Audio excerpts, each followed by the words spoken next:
So good morning, ladies and gentlemen, Your Excellencies, distinguished participants and dear colleagues, dear friends, and of course, dear students and dear Stein. Welcome to the Hertie School. Like many young and upcoming institution, we take pride in being innovative, and it's easier to be innovative when you're young. But one way in which we show little innovation and innovativeness is in a time-honored tradition that we follow today in an annual symposium to honor a distinguished member of the Hertie School faculty.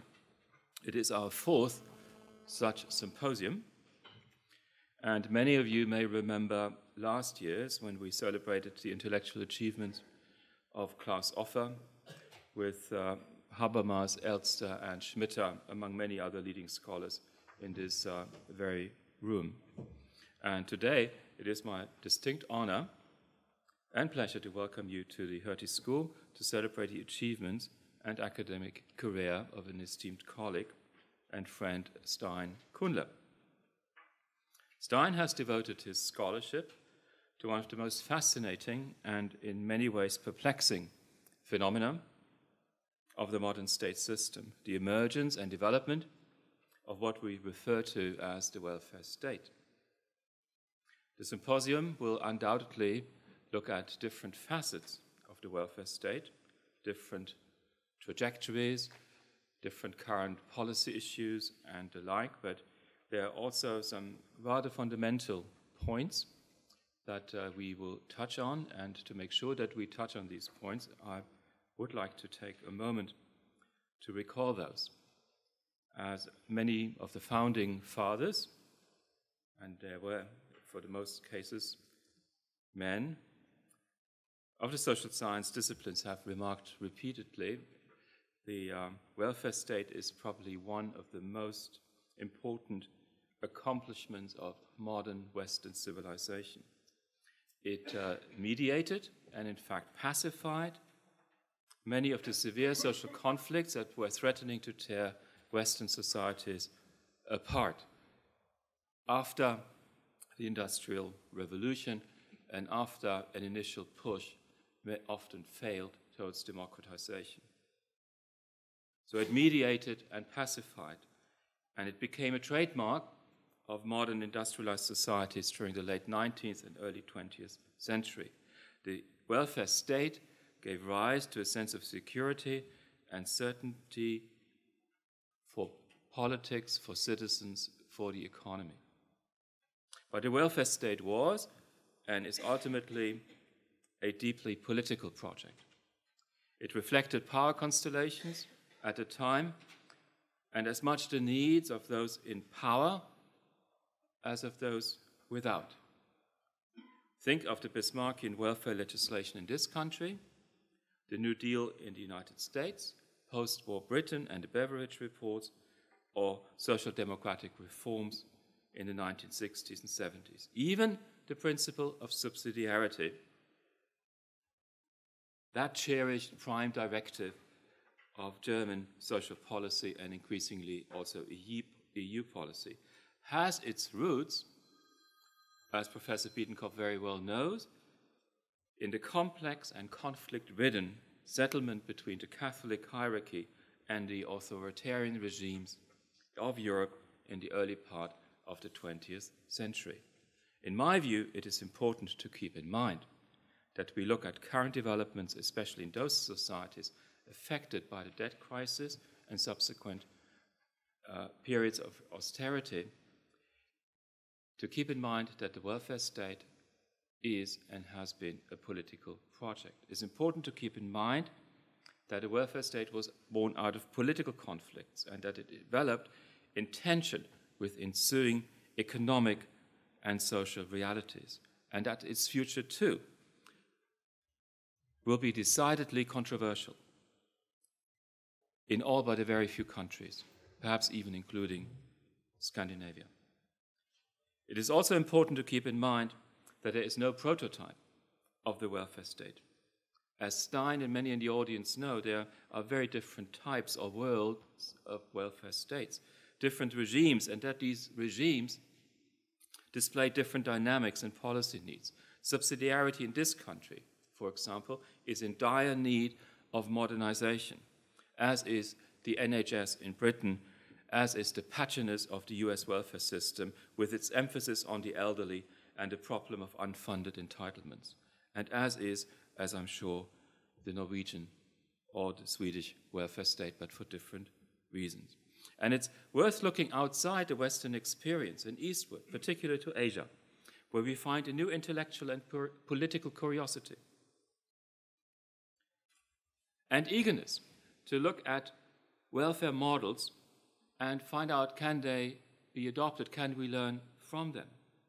Like in the West, it is the creative conflict between politics and social as well as economic realities that drives such interests. Like in the West, whatever welfare state under whatever heading or label will emerge, if at all, will be a political project. To be sure, the relationship between the welfare state or welfare states or models of the welfare states and models of democracy is a complex one. And we know that you can have a welfare state or many elements of it without there being much democracy. And you can be highly democratic without there being much of a welfare state. And we have examples of both. In the most interesting way, it is at this juncture that Asia and Europe meet. And inevitably, this brings us to Stein Kuhnle, whose academic career has been devoted to models of the welfare state, a so-called Nordic model, and we hear much about it. And like no one else, he has devoted his intellectual energy to understand what the European lessons might be for Asia and vice versa. Under the previous party congress, the notion of the harmonious society, based on age-old Confucian thinking and tradition, was to become a policy blueprint on how the Chinese Communist Party and its state apparatus would reconcile economic growth with growing social disparities and inequalities of many kinds. Like China, other Asian countries are on the lookout for policy frameworks that allow for some New Deal after decades of economic growth, for some New Deal without changing too much, perhaps, that looks for an equivalent of subsidiarity, whatever that might imply in an Asian context, without going the full way, and that looks at a Nordic model without wanting the broad-based social movements that made that model possible and sustainable in countries like Sweden. Can you have a cake and eat it too, as the old American adage goes? These are just some of the crucial questions that come to mind when looking at welfare states and what they mean in different parts of the world or what they could achieve. And again, this is where Stein Kuhnle comes in. Stein has always been at the forefront of intellectual thinking, especially comparative thinking, in analyzing welfare states. As a brief review of his career shows, before coming to the Hertie School, as a senior professor of comparative social policy in 2006, 7 years ago, Stein had a long-established career as a scholar in the field of comparative social policy and research into welfare states. He received his doctorate from the University of Bergen in 1973, while on a postdoc fellowship awarded by the Ford Foundation, Stein carried out research at the Brookings Institution in Washington, D.C., and at the University of California, Berkeley. He returned then to Norway and served as professor of comparative politics in the Department of, I think, Political Science and Sociology. Oh, that's easy. Professor of Comparative Politics at the Department of Comparative Politics. And he chaired that Department of Comparative Politics for many years until he reached his first retirement in 2005, and as you know, in 2006 he joined the Hertie School. In his contributions as a scholar, Stein has scrutinized the theoretical assumptions, normative underpinnings, as well as the empirical foundations of the modern welfare state. And I think this is one huge comparative advantage that somebody like Stein brings to a comparative analysis of the welfare states in regions such as Asia, asking the difficult questions, so to speak. And I had the privilege of working with Stein for the last nearly 4 years, and I learned that from him that you don't have to be boisterous to be outspoken, that you don't have to be brash in order to be bold, and you certainly don't have to pretend infallibility in order to become a highly respected professor and distinguished member of the family. And our students know this, and I'm happy to see so many of them here today.